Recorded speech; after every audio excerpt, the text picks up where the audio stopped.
Resulta que dentro de un virus diminuto casi insignificante se escondía una herramienta capaz de reescribir por completo las reglas de la genética.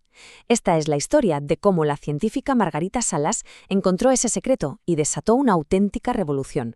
Y es que esta idea es el corazón de todo lo que vamos a contar. Nos enseña que los avances que de verdad cambian el mundo no siempre salen de los proyectos más grandes o con más dinero, sino que a veces surgen de la curiosidad puesta en lo más minúsculo. Así que la pregunta es esa, ¿no? ¿Cómo es posible que un virus tan pequeño guardara el secreto para cambiarlo todo? La medicina, la genética y hasta la justicia. Pues esa es la pregunta que vamos a responder. Vamos a meternos de lleno en la historia del virus FI29 y en la mente brillante que vio su potencial cuando nadie más lo hacía. Claro, para entender el descubrimiento primero tenemos que conocer a su artífice, a Margarita Salas, y a los enormes obstáculos que tuvo que superar. Su carrera fue una auténtica carrera de fondo.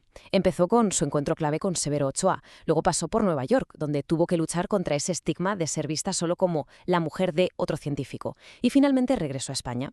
Y aquí se encontró con un panorama desolador, lo que ella llamó un verdadero desierto científico, pero en lugar de rendirse, decidió empezar de cero. Y aquí es donde llega su primera gran decisión, una que iba totalmente a contracorriente. Mientras muchos buscaban proyectos más llamativos, ella eligió estudiar un virus bacteriófago, el FI29, que, para que nos entendamos, es un tipo de virus que solo infecta a bacterias, un organismo tan pequeño y aparentemente simple que sus colegas no entendían por qué le dedicaba tanto esfuerzo. Pero ella tenía una intuición, intuía que ahí dentro se escondía algo especial. Pues bien, esa intuición la llevó de cabeza al descubrimiento que iba a definir su carrera y que, de paso, cambiaría la biotecnología para siempre. A ver, para que entendamos la magnitud de su hallazgo, pensemos en esto. La naturaleza, nuestro cuerpo, ya copia ADN constantemente, pero es un proceso increíblemente complejo. Hace falta un verdadero ejército de proteínas y enzimas, cada una con su función específica, para que todo funcione. Es una maquinaria súper delicada que se puede estropear a la mínima. La pieza clave de esa maquinaria es una enzima llamada ADN polimerasa. Es la obrera que se encarga de leer una hebra de ADN y construir una copia. El problema, que la mayoría de las polimerasas que se conocían eran lentas, poco fiables y se rendían fácilmente. Eran, digamos, obreras ineficientes. Lo que la ciencia necesitaba, aunque todavía no lo sabía, era una superobrera. Y aquí es donde la cosa se pone de verdad interesante. Fijaos en la comparación. La ADN polimerasa que Margarita Salas aisló del virus FI29 era otra historia. No tenía nada que ver con lo conocido. Era ultra rápida, capaz de empezar a trabajar con una cantidad mínima de ADN, casi una sola molécula. Además, era increíblemente precisa, cometía poquísimos errores y su proceso era simple y robusto.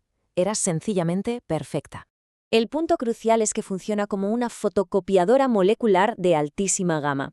Antes de Salas, si un científico tenía una muestra de ADN diminuta, un solo pelo de una escena del crimen, por ejemplo, era prácticamente inútil. No había suficiente material para analizar. Su descubrimiento cambió eso para siempre. De repente, esa única copia se podía convertir en millones, una cantidad más que suficiente para cualquier análisis. Y claro, un avance tan fundamental no se iba a quedar en el laboratorio. Su aplicación práctica generó un impacto masivo en el mundo real. La patente de la ADN polimerasa del FI29 se convirtió en la más rentable de la historia del CSIC, el Consejo Superior de Investigaciones Científicas de España.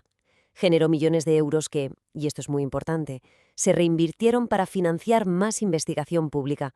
Fue un círculo virtuoso. Y aquí es donde vemos por qué es tan importante. Gracias a esta fotocopiadora de ADN, hoy la policía puede identificar a un culpable con un solo cabello. Los médicos pueden diagnosticar enfermedades genéticas con una gota de sangre.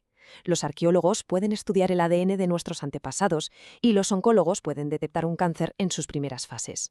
Pero el impacto de Margarita Salas va mucho más allá de su famosa patente.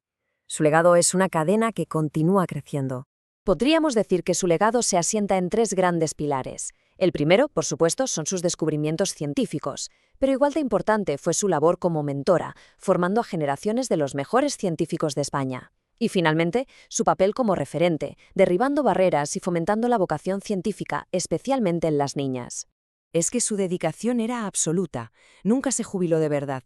Su pasión era el laboratorio y la búsqueda de la verdad, un compromiso que mantuvo literalmente hasta el final de su vida. Y si tuviéramos que resumir su filosofía en una frase, sería esta. Ella defendió siempre que la ciencia que busca conocimiento por el puro placer de saber, la investigación básica, es la que a la larga produce las verdaderas revoluciones y los grandes avances para la sociedad. Su propia historia es la mejor prueba de ello. Al final, la historia de Margarita Salas nos deja con una pregunta fascinante. Nos recuerda que en los lugares más inesperados, en los organismos más pequeños, puede estar escondida la próxima gran revolución. La única pregunta que queda es, ¿quién estará mirando?